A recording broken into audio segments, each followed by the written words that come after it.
Järgmine võistleja, next contender from Sakalai, Arnas Labutskas. Arnas Labutskas iš Vilniaus Sakalų komandos. Dar vienas Oro karaliaus konkurso dalyvis. 2,6 m ūgio krepšininkas. Pirmasis jo dėjimas, skriejant palei galinę liniją. 14 taškų. Už pirmąjį bandymą gauna Arnas Labutskas.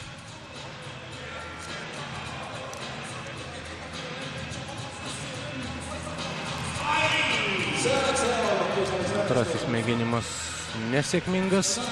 Ir dar vieną šansą turi Vilniaus Sakalų komandos krepšininkas. Bandys pakartoti tai, ko nepavyko padaryti antruoju bandymu.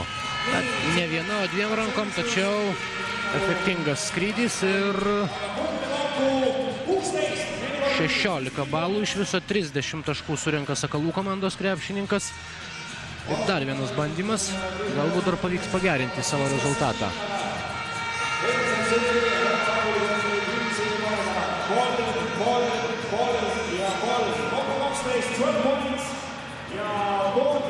Dvylika balų žiūri įvertina paskutinį Arno Labutsko mėginimą, taigi vis tik lieka ta pati suma, dviejų geriausių bandymų suma, 30 taškų Arno Labutsko sąskaitoje.